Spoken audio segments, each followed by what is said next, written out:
Assalamualaikum warahmatullahi wabarakatuh.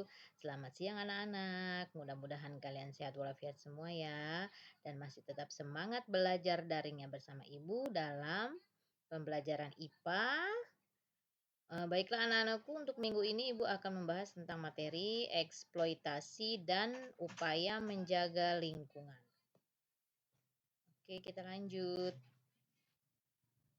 Ya, di sini ada definisinya.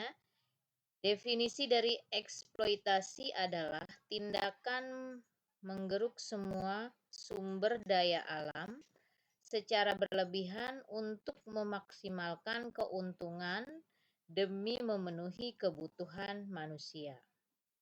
Eksploitasi dapat menyebabkan anomali dalam pemanasan global, atau kita sebutnya dengan global warming, dan cuaca ekstrim dan menyebabkan kerusakan serius pada lingkungan. Ya, di sini ada contoh eksploitasi lingkungan. Pembakaran hutan skala besar untuk tujuan pembukaan lahan kelapa sawit. Hal ini menyebabkan kerusakan pada lingkungan hidup hewan dan tumbuhan dan dapat menyebabkan bencana alam. Penangkapan ikan dengan menggunakan bahan peledak atau bahan kimia yang pada akhirnya merusak habitat ikan dan ekosistem hayati yang lebih luas. Pembangunan tambang ilegal tanpa izin dari pihak berwenang untuk mengeksploitasi sumber daya alam, misalnya tambang batu bara, tambang pasir, tambang emas, dan lain-lainnya. Oke, di sini juga Ibu akan menjelaskan dampak eksploitasi lingkungan. Ya, di sini ada yang pertama adalah fragmentasi dan degradasi habitat. Fragmentasi habitat merupakan proses perubahan lingkungan yang berperan penting dalam evolusi dan biologi konservasi. Adapun degradasi habitat adalah kerusakan habitat akibat polusi.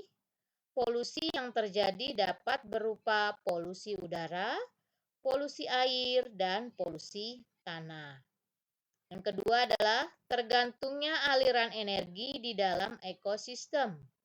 Ekosistem alami yang dirusak dan diubah menjadi ekosistem buatan dapat menyebabkan terjadinya perubahan aliran energi dalam ekosistem tersebut. Oke, kita lanjut.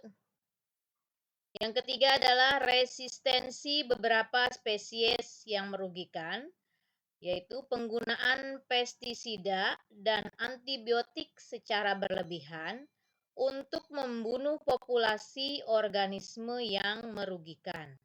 Dalam hal ini contohnya hama atau patogen. Dapat menyebabkan munculnya populasi organisme yang kebal terhadap pestisida dan antibiotik tersebut. Yang keempat adalah hilangnya spesies penting di dalam ekosistem. Contohnya, di dalam ekosistem sawah, hilangnya keberadaan predator seperti burung, ular, dan sebagainya.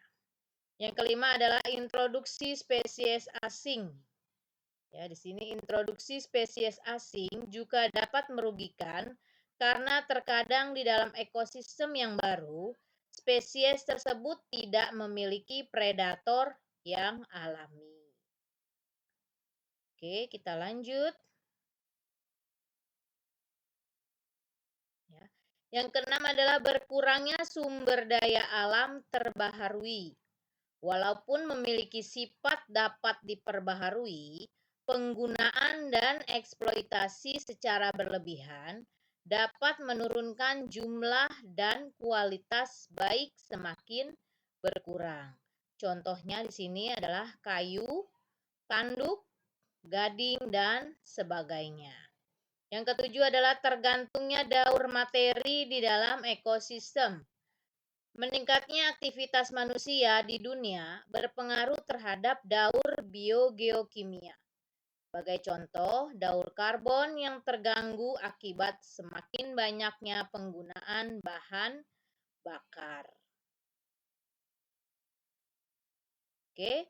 Dan di sini terakhir adalah upaya menjaga keseimbangan lingkungan, yaitu yang pertama adalah menanam pohon di sekitar pemukiman. Kemudian yang kedua adalah membuat terasering atau sengkedan. Yang ketiga adalah bijak dalam bercocok tanam. Yang keempat adalah rehabilitasi lahan. Yang kelima adalah menjaga daerah resapan air. Yang keenam melakukan reboisasi. Yang ketujuh menjaga kelestarian hutan. Baiklah anak-anakku, cukup sekian materi yang Ibu sampaikan untuk minggu ini. Mudah-mudahan bermanfaat untuk kalian semua. Terima kasih. Assalamualaikum warahmatullahi wabarakatuh.